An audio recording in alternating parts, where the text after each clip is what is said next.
Bonjour chers auditeurs et chères auditrices. Pour cette nouvelle vidéo, nous allons voir ensemble une vidéo de Rémi Ngono où il révèle des faits choquants et dénonce les magouilles du RDPC. Ensemble, regardons la vidéo. Vous avez justement dû constater que le régime Biya a recruté non seulement des influenceurs, des hackers au Cameroun, payés grassement, dont certains comme Eric Munungi a d'ailleurs réussi à fuir. Il était payé à 15 000 euros pour hacker nos pages, pour nous bloquer. Il s'est enfui à Bruxelles lorsqu'on a commencé à lui dire tourne-nous derrière comme Bidjan à gauche, Bidjan à droite, connaît souvent tourner là. Bidjan à gauche, Bidjan à droite. Vous avez déjà vu un journaliste, ici au monde, qui passe son temps à danser en faisant les vidéos. Non, le gars, il est en train de draguer ses gars. C'est-à-dire que comme Lengo danse aussi là, lui aussi comme c'est Lengo, vous voyez, un journaliste, directeur des médias, ce n'est pas qu'on est parti le filmer qui danse quelque part, c'est lui-même qui met la vidéo. C'est-à-dire que le matin, il n'a rien à faire. Il s'habille. Il fait comme ça la cravate. Après, il commence à tourner. Bidjan à gauche, Bidjan à droite, Bidjan à gauche. Après, on lui dit que viens ici. Viens nous doser. Viens, on va te doser ça.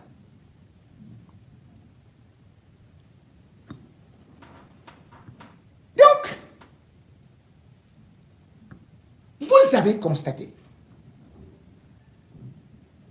que sur les réseaux sociaux, on a commencé à nous raconter, à nous dire, avec des alertes persistantes,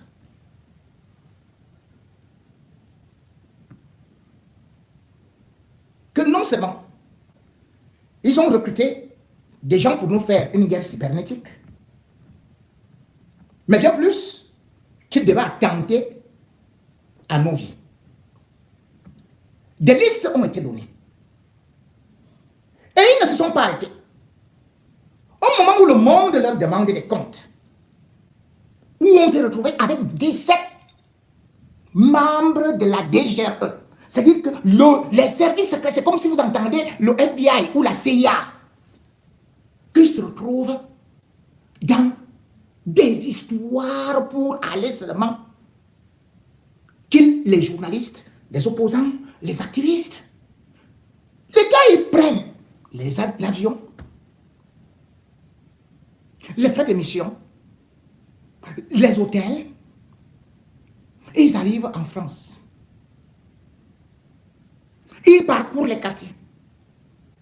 Ils vont dans des soirées, prennent les tables pour surveiller que tu es là-bas. Parce qu'on doit le tuer, on doit l'assassiner, on doit l'enlever. Quand Francis Ngannou parle de l'image et de la honte que ça donne au Cameroun, c'est justement ces trucs comme le crime crapuleux contre Martinez Zogo. Les Charles Atebeye, vous avez fini avec eux. Les Bibi Ngota, vous avez fini avec eux. Tous ces hommes qui ne peuvent pas, vous avez fini avec eux. Dans vos cellules, tous les hommes politiques sont en prison. Et vous reprenez l'avion pour venir faire des enlèvements en France, dans la diaspora.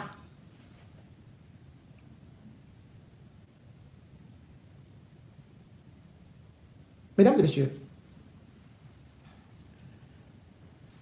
depuis des années, nous vivons sur le qui-vive, puisque nous connaissons ce régime-là, qui opère, même au Bénin, au Togo et tout, on t'enlève au Cameroun. Vous avez pu voir comment est-ce que un pasteur, enseignant universitaire, avait été enlevé au Cameroun pour aller se faire zigouiller au Togo.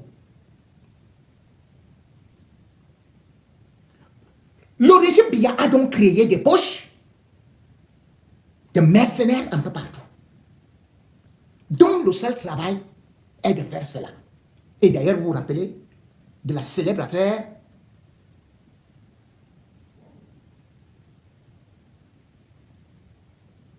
d'un enlèvement d'une grande personnalité qui, disait-on, était impliquée dans le coup d'État de 1984. Nous allons y revenir. Mais ce qui est grave, Et ce qui est beaucoup surprenant, c'est que la liste est devenue élastique. Ces gens quittent le pays où il leur manque de l'électricité, il n'y a pas de route. Ils dépensent des centaines de millions, voire milliards, pour mettre nos têtes à prix. Parce que nous ne sommes pas de leur avis. Parce que nous décrions ce qui se passe au pays. Parce que nous décrions les injustices, les braquages, les vols, les détournements. Ils disent que la seule façon de faire, c'est de nous faire taire à jamais. Quand ils arrivent ici, comme au village, nous allons arrêter les gens. Vous êtes sérieux là? Vous êtes sérieux là?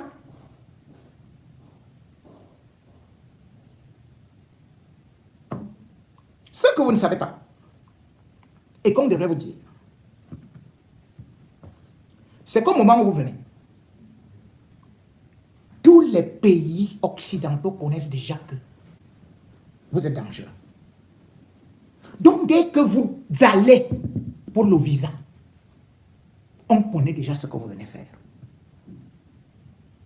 Peut-être vous n'êtes pas beaucoup au courant. Peut-être vous ne savez pas que on vous prend comme des tortionnaires, qu'on vous prend comme des criminels ambulants, qu'on vous prend comme des barbares, qu'il faut surveiller de trop près. Bienvenue à Paris. C'est ici que votre carrière va finir. Vous avez dit que vous faites des choses, non? Que vous connaissez éliminer, non? Allez dans des restos, allez partout là-bas. Faites tout ce que vous voulez. Mais sachez que plus le singe monte, plus on voit son derrière. Et quand tu es en train de poursuivre, sache que tu es poursuivi. Et vous allez voir ce qui va vous arriver. Bien plus, parmi les victimes, puisque je ne me mets pas d'abord en tête, puisqu'ils sont assez nombreux, et d'ailleurs, ils ont déjà été alertés, il y a quelqu'un qui a travaillé avec eux dans les renseignements généraux, le commissaire Ebene, qui d'ailleurs va un peu aussi vous parler de ces gens et de leurs méthodes. Le régime Biya est donc un régime qui n'est fait que pour une seule chose: détruire, nuire, empoisonner, enlever, donc kidnapper, torturer, faire disparaître des dépouilles. Témoignage, le commissaire Ebene, qui lui, aujourd'hui, qui faisait partie de ce système, mais qui aujourd'hui dénonce parce que lui-même a fui. Nul n'est en sécurité dans ce régime-là. Écoutons-le par rapport au plan macabre qui est actuellement en train de se jouer. Quand je pars du Cameroun en 2006, je suis parmi les gens sur qui les renseignements généraux du Cameroun comptent. À cette époque-là, Louis Vondoyolo était ambassadeur au Gabon. Les seules fois où il venait au Cameroun, c'était se retrouver, c'était venir faire les partouches à l'hôtel Montfébé avec ses amis, avec la clique des filles qu'il faisait venir d'Éthiopie. Venant quoi, en charter? Ouais, en charter des filles venant d'Éthiopie, on venait les loger à l'hôtel Montfébé. L'arrivée du pape aujourd'hui, tel qu'annoncé, tel que négocié, c'est pour quoi faire? En fait, il croit devoir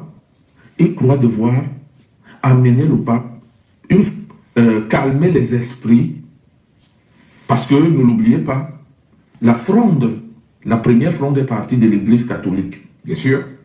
Les évêques, qui d'ailleurs ont annoncé qu'ils préféraient. Mais c'est pas ça que je voulais. Ils ne connaissent même pas comment ça se passe.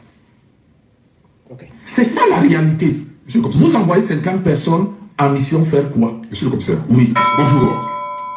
Bienvenue au podcast du commissaire. Veuillez m'excuser. Le maire Dion. C'est un jeune homme. C'est un jeune homme. Nous n'avons pas la bonne partie. Bon, c'est bon. Vous voyez donc ici, il parle de Mbondayolo et des autres de Ngongo. Et d'ailleurs, vous connaissez comment est-ce que Mbondayolo est impliqué dans l'enlèvement, d'abord l'emprisonnement et l'assassinat de Martinez Zogo. Ils sont encore dehors. Mais cela ne veut rien dire pour eux. Parce qu'ils se disent que, oh, on va faire sortir le somme-là qui va encore continuer à faire d'autres œuvres. Et entre-temps, on envoie encore d'autres gens pour les effrayer. Vous ne nous effrayez pas.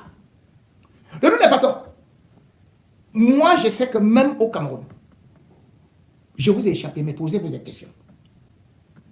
Parce que c'est avant tout Dieu qui est au-dessus de vous.